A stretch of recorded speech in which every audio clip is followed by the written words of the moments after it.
ভিডিওর টাইটেল দেখে তোমরা নিশ্চয়ই বুঝতে পারছো যে কোন বিষয়ে আজকে ভিডিওটা হচ্ছে। দেখো, এই বছর তোমরা আগেই খবর পেয়ে গেছো যে 2024 আর 2025 সেশনে যারা নতুন 11-এ ভর্তি হচ্ছে তোমাদের কিন্তু পুরোপুরি সিলেবাসটা পাল্টে গেছে।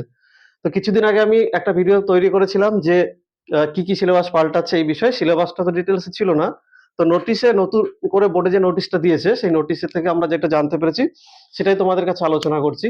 আচ্ছা দেখো, এই ভিডিওটা শুধু ছাত্রদের জন্য নয়, যারা গার্জিয়ান আছেন মানে অভিভাবক আছেন তাদের জন্য কিন্তু ভিডিওটা বানানো হচ্ছে। যেহেতু সিস্টেমটা পুরোপুরি নতুন, যারা সদ্য 11-এ উঠবে তাদের বয়স 16+ অথবা 17+, তারা কিন্তু এখনই পুরোপুরি সিলেবাসটা বুঝতে পারবে না। তাই আমাদের উচিত, মানে যারা টিচার আছেন তাদেরকে বলছি বা যারা অভিভাবক আছেন তাদেরকে বলছি, এই সিলেবাসটা কিন্তু সবাইকে একটু বুঝে নিতে হবে যাতে সদ্য মাধ্যমিক দেওয়া ছেলেমেয়েরা এই বিষয়টা ঠিকঠাক করে বুঝতে পারে। আচ্ছা, আপাতত বোর্ডের থেকে যেটুকু পাওয়া গেছে, মানে সবকিছু তো এখনো পাওয়া যায়নি, তো যারা এই সিলেবাস নিয়ে ঘাটাঘাটি করেন তারা জানেন যে এখানে কিন্তু প্রায় 60খানার উপরে সাবজেক্ট আছে ক্লাস 12-এ, 60 থেকে 63টা। তার মধ্যে ভোকেশনালে 13টার মতো সাবজেক্ট থাকে। এই 13টা সাবজেক্টে কিন্তু কোনো পরিবর্তন হয়নি। পরিবর্তন হয়েছে প্রায় বাকি যে 40 থেকে 48, মানে 40 থেকে 48টার উপরে সাবজেক্ট আছে, এই সাবজেক্টগুলো কিন্তু পরিবর্তন হয়েছে। আর আমি আগের ভিডিওতে বা এই ভিডিওতে বারবার বলছি, এখন থেকে কিন্তু সায়েন্স, আর্টস, কমার্স এই যে কথাগুলো আমরা বলি, এই কথাগুলো কিন্তু এখন থেকে আর প্রচলিত নয়। কারণ এই যে এতগুলো সাবজেক্ট আছে, এই সাবজেক্টের মধ্যে যার যেমন পছন্দ সে সেই রকম সাবজেক্ট নিয়ে পড়তে পারে। তো দেখো, এইবার আমরা একটু আলোচনা করব যে এই রিসেন্টলি যে নোটিশটা বেরিয়েছে এই নোটিশে কি বলা হয়েছে। তো দেখো, আমি কয়েকটা এখানে পয়েন্ট হাইলাইট করেছি, আমি সেই পয়েন্টগুলো এক এক করে বলছি। দেখো, একাদশ ও দ্বাদশ শ্রেণী মিলিয়ে 4টে সেমিস্টার হবে। তো এখানে আমি একটু বুঝিয়ে বলছি। দেখো, একটা বছরে দুটো করে সেমিস্টার হবে, একটা ফার্স্ট সেমিস্টার, একটা সেকেন্ড সেমিস্টার। এটা ধরো ক্লাস 11-এ কেউ পড়লো, তাহলে 11-এ প্রথম 6 মাস পরে একটা সেমিস্টার, তার 6 মাস পরে আর একটা সেমিস্টার হলো। ঠিক একই রকম ভাবে ক্লাস 12-এ যখন সে উঠবে তখনও কিন্তু তাকে আবার তৃতীয় সেমিস্টার, তারপরে 4 নম্বর সেমিস্টার দিতে হবে। অর্থাৎ 11-12 মিলিয়ে তাকে মোট কিন্তু 4টে সেমিস্টার দিতে হবে। তাহলে এই বছর যারা এই 2024-25-এ তোমরা 11 উঠবে, তোমাদেরকে আগে থেকেই বলছি, আগের মতো কিন্তু উদাসীন থাকলে হবে না। আগে কি করতে, ইচ্ছা মতো তোমরা পড়াশোনা করতে, 11টা সেরকম সিরিয়াসলি নিতে না, ডাইরেক্ট গিয়ে করতে 12-এ গিয়ে পড়াশোনাটা করতে। তো এইবার থেকে কিন্তু এটা আর হবে না, কারণ ভিডিওতে বারবারই আমি আলোচনা করেছি যে ন্যাশনাল এডুকেশন পলিসি, এই যে সিস্টেমটা চলে এসেছে, এখন থেকে তোমাকে কিন্তু সাবজেক্ট সম্পর্কে অনেক সচেতন থাকতে হবে। কারণ এই সাবজেক্টগুলো তুমি যে নেবে, এখানে পরীক্ষায় অনেক ব্যাপার আছে। দেখো, একটু ডিটেলস আলোচনা করি। তো প্রথমে কি বললাম, একাদশ ও দ্বাদশ শ্রেণী মিলিয়ে 4টে সেমিস্টার হবে। তাহলে আশা করি এখানে বুঝতে পেরেছো যে ক্লাস 11-এ দুটো সেমিস্টার, ক্লাস 12-এ দুটো সেমিস্টার। তাহলে এটা আমি 1 নম্বর পয়েন্ট রাখলাম। দ্বিতীয় পয়েন্টে দেখো, তৃতীয় চতুর্থ সেমিস্টার হবে উচ্চ মাধ্যমিকের মূল্যায়ন। তাহলে ভালো করে বোঝো, এই যে উচ্চ মাধ্যমিকে তোমরা তৃতীয় সেমিস্টার চতুর্থ সেমিস্টার দেবে, তাহলে এখান থেকেই কিন্তু তোমার ক্লাস 12-এর রেজাল্ট আসবে। আচ্ছা, এখানে আমি একটু আলোচনা করি। তোমরা অনেকেই শুনবে যে উচ্চ মাধ্যমিক নাকি থাকবে না, উচ্চ মাধ্যমিক উঠে যাবে। এমনটা কিন্তু নয়। আমি বারবার করে বলছি, এই যে ক্লাস 12-এর পরে যে পরীক্ষাটা দিতে হচ্ছে, শুধুমাত্র কিন্তু একটুখানি সিস্টেমটার পরিবর্তন হচ্ছে। অনেকে বলবে বোর্ডের পরীক্ষা হবে না, উচ্চ মাধ্যমিক পরীক্ষা হবে না, এটা কিন্তু একদমই বাজে কথা। তোমাকে কিন্তু দুটো পরীক্ষাই দিতে হচ্ছে। দেখো, তৃতীয় আর চতুর্থ সেমিস্টার, এই যে দুটো কথা আমি লিখেছি, এটা কিন্তু তোমাকে ক্লাস 12-এই কিন্তু দিতে হচ্ছে। আর এই দুটো সেমিস্টারে তুমি যে নম্বর পাবে সেটার ভিত্তিতে কিন্তু তোমাকে রেজাল্ট হবে, মানে তোমাদের রেজাল্ট হবে। তো তুমি দেখো, 2024 বা 2025-এ যারা উচ্চ মাধ্যমিক দেবে এই বছর, আমি সদ্য এই বছরের কথা বলছি, তারা যেমন লাস্ট 12 দেবে, মানে উচ্চ মাধ্যমিক বোর্ডের পরীক্ষা যেটা আগের প্রচলিত ছিল সেটা দেবে। এর পরের থেকে যারা পরীক্ষা দেবে তারা হয়তো বলবে না যে আমি উচ্চ মাধ্যমিক বোর্ডের পরীক্ষা, সেম ভাবে হয়তো বলবে না, কিন্তু তাদেরকে কিন্তু এই তৃতীয় আর চতুর্থ এই দুটো সেমিস্টার কিন্তু দিতে হবে। এই রেজাল্টেরও যে ভ্যালু থাকবে, এই রেজাল্টেরও কিন্তু একই ভ্যালু থাকবে। তাহলে শুধু শুধু আমাকে লোক জানিয়ে দরকার নেই যে আমার উচ্চ মাধ্যমিক পরীক্ষা হবে না বা উচ্চ মাধ্যমিক পরীক্ষা দিতে হবে না, এটা কিন্তু পুরো বাজে কথা। তোমাকে কিন্তু আরো এখানে বেশি সিরিয়াস হতে হবে। কেন বলছি, কারণ আগে কি হতো, ক্লাস 11 পাস করবার পরে পুরো একটা বছর গড়ে গড়ে প্রায় একটা বছর টাইম পাওয়া যেত ক্লাস 12-এর প্রিপারেশন নেওয়ার জন্য। কিন্তু এই বছর থেকে তুমি কিন্তু এই সুযোগটা আর পাচ্ছ না। এই বছর থেকে কি হচ্ছে, তোমার 6 মাস পরে তৃতীয় সেমিস্টার, তারপরে 6 মাস পরে চতুর্থ সেমিস্টার, আর এই দুটো সেমিস্টার মিলেই কিন্তু তোমার ক্লাস 12-এর রেজাল্টটা তৈরি হচ্ছে। তাহলে এখানে কিন্তু তোমাকে সিরিয়াসলি পড়াশোনা করতে হবে, যার জন্য আমি দ্বিতীয় পয়েন্টটা ভালো করে লিখেছি। দেখো, তৃতীয়, তাই এই কথাটা তোমরা ভালো করে মনে রাখবে, তৃতীয় আর চতুর্থ সেমিস্টার হবে উচ্চ মাধ্যমিকের মূল্যায়ন, মানে তো উচ্চ মাধ্যমিকের রেজাল্টটা তৈরি হবে। তাহলে এটা আমার দ্বিতীয় পয়েন্ট হলো। এবার দেখো, 3 নম্বরে আমি লিখেছি তৃতীয় সেমিস্টার নভেম্বরে, চতুর্থ সেমিস্টার মার্চ মাসে। এখানে আগেই বলেছি যে একটা গ্যাপ থাকবে। দেখো ভালো করে, আমার যদি তৃতীয় সেমিস্টার যদি নভেম্বরে হয়, তাহলে তার থেকে 6 মাস পরে দেখো আমাদের মার্চ মাস আসছে। তোমরা আগেই জানো যে আমাদের কিন্তু ওই মে জুন বছরের মাঝামাঝি সেশনগুলোতেই কিন্তু কলেজের সেশনগুলো ধরা হয়, মানে যারা কলেজে ভর্তি হয় মোটামুটি আমরা ধরেই নিই যে জুন মাসে তারা ভর্তি হবে, মানে বছরের মাঝামাঝি সময়ে। সেই জন্য কি করা হবে, দেখো মার্চ, জানুয়ারি, ফেব্রুয়ারি, মার্চ, এপ্রিল, মে, জুন, জুনের মধ্যে তোমার কলেজ কমপ্লিট হয়ে কলেজ শুরু হবে। এই জন্য কিন্তু সেমিস্টারটা ঠিকঠাক মতো করা হচ্ছে। নভেম্বর মানে আগে যারা উচ্চ মাধ্যমিক পরীক্ষা দিত তাদের নভেম্বরে টেস্ট পরীক্ষা হতো, আর মার্চ মাসে বা ফেব্রুয়ারি মাসে ফাইনাল পরীক্ষা হতো। তাহলে এখন থেকে কিন্তু নভেম্বরে হওয়া মানে কি, তাহলে টেস্ট নামক জিনিসটা কিন্তু আর রইলো না। তাহলে নভেম্বরে তোমার তৃতীয় সেমিস্টারটা হলো, আর মার্চ মাসে চতুর্থ সেমিস্টার হলো। তাহলে দুটো রেজাল্টই কিন্তু তোমার কাছে ভাইটাল। আমি এরপর আরো আলোচনা করছি যে এই পরীক্ষাগুলো কোথায় দিতে হবে না হবে। একটু সামনের দিকে যাই, ভিডিওটা ডিটেলসে তোমাদেরকে দেখতে হবে, যেটা পুরো যেহেতু একটা নতুন সিস্টেম, তাহলে ডিটেলসে ব্যাপারটা বোঝো। এরপর দেখো, প্রথম সেমিস্টারে যে তৃতীয় সেমিস্টার, এই সেমিস্টার কিন্তু এমসিকিউ বেস হবে। তাহলে এখানটা ভালো করে হাইলাইট করো।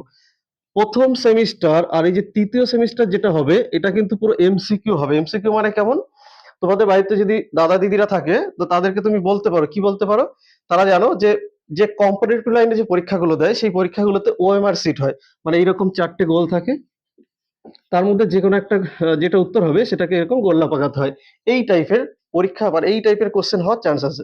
যদি এই টাইপের নাও থাকে, কিন্তু 4টে যে বললাম এমসিকিউ টাইপ, এমসিকিউ তোমরা নিশ্চয়ই জানো। এমসিকিউ মানে কি, মানে আমার একটা প্রশ্নের 4টে অপশন থাকবে, যেটা সঠিক উত্তর হবে সেটা তোমাকে লিখতে হবে। তাহলে এইভাবে কিন্তু তোমাদের প্রথম সেমিস্টার আর থার্ড সেমিস্টারে পরীক্ষা দিতে হবে, অর্থাৎ এখানে কিন্তু কোনো বড় প্রশ্ন থাকবে না। তাই তোমরা এটাতে একটু ভালো করে হাইলাইট করো। তারপর দেখো, দ্বিতীয় আর চতুর্থ সেমিস্টারের মাঝারি ও বড় প্রশ্ন হবে, মানে কি, তাহলে আমার 1 আর 3 হয়ে গেল। তাহলে দ্বিতীয় সেমিস্টার আর চতুর্থ সেমিস্টার এখানে কিন্তু প্রশ্নমান 2, প্রশ্নমান 3, প্রশ্নমান 5 এগুলো থাকতে পারে।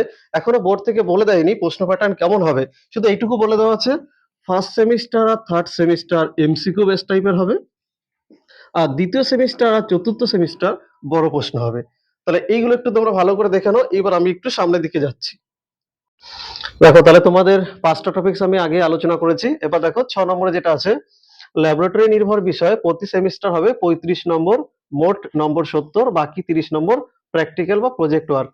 আচ্ছা, এই কথাটার মানে দেখো, 35 করে যদি দুটো পরীক্ষা হয় তাহলে দেখো এখানে 70 নম্বর, আর বাকি 30 নম্বর আছে দেখো প্র্যাকটিক্যাল বা প্রজেক্ট ওয়ার্ক। অর্থাৎ এক এক বছরে প্রত্যেকটা সাবজেক্টে তোমাকে কিন্তু 100 নম্বর পরীক্ষা দিতে হবে।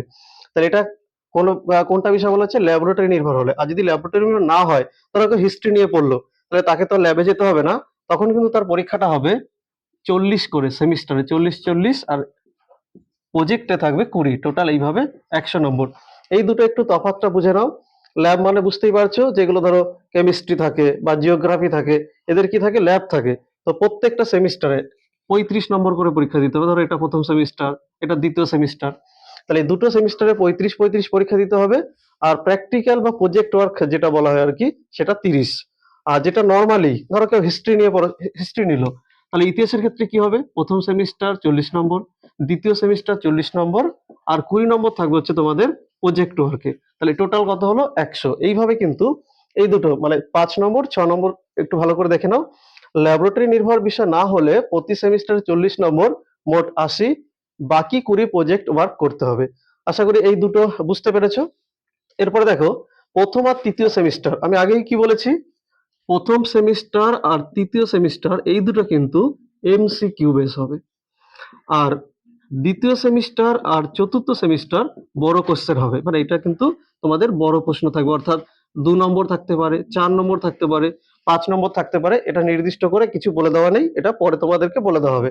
তো যাই হোক, দেখো তাহলে এই দুটো যেহেতু এমসিকিউ বেস থাকবে, তাই এখানে কিন্তু সময় তোমরা কম পাবে। এখানে তোমরা সময় পাবে দেখো 1.5 ঘন্টা করে। আর চতুর্থ সেমিস্টার মানে যেটা তোমাদের বড় কোশ্চেন থাকবে, এটাতে কিন্তু তোমরা 2 ঘন্টা টাইম পাচ্ছ, মানে এখানে 1.5 ঘন্টা, যেহেতু এটা ওএমআর সিটে পরীক্ষা দিতে হবে। এখনো সঠিক বলতে পারছি না, হয় ওএমআর সিট হবে অথবা এমসিকিউ বেস হবে। তাহলে এটা কিন্তু 1.5 ঘন্টার মধ্যে দিতে হবে, আর বড় প্রশ্ন যেটা আছে সেটা কিন্তু 2 ঘন্টার মধ্যে পরীক্ষা দিতে হবে। এরপরে দেখো, দ্বাদশ শ্রেণীতে কোনো টেস্ট নেই। আমি আগেই একটা টপিকসে কি আলোচনা করেছিলাম, যে নভেম্বর মাসে যখন টেস্ট হতো, মানে ক্লাস 12 আগে যারা পড়তো তাদের কি হতো, নভেম্বর মাসে টেস্ট পরীক্ষা হতো। আর ফেব্রুয়ারি অথবা মার্চ মাস করে কিন্তু ফাইনাল পরীক্ষা হতো। এখানে কি হবে, এই যে নভেম্বর মাসটা এখানে তোমাদের তৃতীয় সেমিস্টার হবে, আর মার্চ মাসে কিন্তু তোমাদের চতুর্থ সেমিস্টার হবে। অর্থাৎ ক্লাস 12 এখন থেকে কিন্তু কোনো টেস্ট পরীক্ষা কিন্তু তোমাদেরকে আর দিতে হবে না। তারপর টপিকসটা দেখো, বৃত্তিমূলক শিক্ষা বাদে সব বিষয়ের পাঠ্যক্রম বদল। এই কথা মানে কি, তোমরা জানো অনেকে স্কুলে ভোকেশনাল করানো হয়, সেখানে কিন্তু প্রায় 13টা সাবজেক্ট থাকে। এই বৃত্তিমূলক শিক্ষা অর্থাৎ ভোকেশনালে যে 13টা সাবজেক্ট আছে, এই সাবজেক্টে কিন্তু কোনো সিলেবাস পরিবর্তন হবে না, এটা আগেই বলে দিয়েছি। শুধুমাত্র আগে যেগুলোকে আমরা সায়েন্স বলতাম, আর্টস বলতাম, কমার্স বলতাম, এই সাবজেক্টগুলোর কিন্তু শুধুমাত্র সিলেবাস পরিবর্তন হচ্ছে। আর তৃতীয় চতুর্থ সেমিস্টার অন্য স্কুলে গিয়ে দিতে হবে। দেখো এই পয়েন্টটা একটু ভালো করে দেখে নাও। তোমরা যারা অনেকে বলছিলে যে ক্লাস 12 অর্থাৎ উচ্চ মাধ্যমিক পরীক্ষা উঠে গেছে, তো তাদেরকে বলছি, দেখো সিস্টেম কিন্তু আগে কি হতো, ক্লাস 12 এ একবার পরীক্ষা দিতে যেতে হতো অন্য কোনো স্কুলে, এখানে কিন্তু তোমাকে দুবার স্কুলে পরীক্ষা দিতে যেতে হচ্ছে। মানে কি, তৃতীয় সেমিস্টার মানে যেটা তোমাদের এমসিকিউ বেস হবে, তাহলে দেখো এটাও অন্য স্কুলে দিতে যেতে হবে। আর চতুর্থ সেমিস্টার যেটা তোমাদের বড় প্রশ্ন হবে, সেটাও কিন্তু তোমাদেরকে অন্য স্কুলে যেতে হবে। ফাইনালি কোনো অ্যাডমিট কার্ড থাকবে, সেই অ্যাডমিট কার্ড নিয়েই পরীক্ষা দিতে যেতে হচ্ছে। তাহলে কিন্তু আমি বলতে পারছি না এখানে যে ক্লাস 12 উঠে যাবে, মাধ্যমিক উঠে যাবে, তাহলে এগুলো কিন্তু পুরোপুরি বাজে কথা। তাহলে তোমাকে কিন্তু আরো সিরিয়াসলি পড়তে হচ্ছে, তৃতীয় সেমিস্টারের জন্য একবার স্কুলে যেতে হচ্ছে, চতুর্থ সেমিস্টারের জন্য একবার স্কুলে যেতে হচ্ছে। মানে আগে যারা পড়াশোনা নিয়ে সিরিয়াস ছিল না, এখন কিন্তু তাদের সিরিয়াস হতে হবে, নাহলে কিন্তু এখানে ঠিকঠাক তারা কিন্তু নম্বর পাবে না। আসলে দেখো, যে ন্যাশনাল এডুকেশন পলিসি কথাটা বলছি, প্রত্যেকটা পরিবর্তনের পেছনে কিন্তু একটা কারণ থাকে। দেখো এই যে আমরা এতদিন ধরে যে সিলেবাসটা পড়াচ্ছি, এটা কিন্তু একটা পুরনো সিলেবাস ছিল। এই নতুন করে সিলেবাস করার কারণ কি, আমি আগের ভিডিওতে আলোচনা করেছি। দেখো এখন যত তোমরা এই কম্পারেটিভ লাইনে পরীক্ষা দাও না কেন, বা অন্য কোনো লাইনে পরীক্ষা দাও না কেন, সেখানে কিন্তু সব এমসিকিউ বেস থাকে। তাহলে এই যে আধুনিক আপডেট পদ্ধতি, এই পদ্ধতি ধরবার জন্যই অল ইন্ডিয়াতে কিন্তু এই পড়াশোনার সিস্টেমটা পরিবর্তন করেছে। তো আমি বারবার করে বলছি যে মাধ্যমিক উঠে গেছে বা উচ্চ মাধ্যমিক উঠে যাচ্ছে, এইগুলো কিন্তু বাজে কথা। এইসব কথাতে কান না দিয়ে বরঞ্চ পড়াশোনাটাতে আরো সিরিয়াস হওয়া দরকার। যেহেতু এখন 4টে সেমিস্টার হচ্ছে, এই যে বিষয়গুলো নিয়ে আলোচনা করলাম, এগুলো তোমরা পরপর ভিডিওগুলো একটু দেখো, প্রত্যেকটা সাবজেক্ট পরপর দেখো। আশা করি বোর্ড কিছুদিনের মধ্যে এই প্রত্যেকটা সাবজেক্টেরও সিলেবাস দিয়ে দেবে। তো আমি পরে আবার এই ভিডিও নিয়ে কিন্তু ডিসকাস করবো ভিডিওতে, যে কোন সাবজেক্টে কত নম্বর থাকবে, কোথায় কি বাদ যাচ্ছে, কোথায় কি আসছে।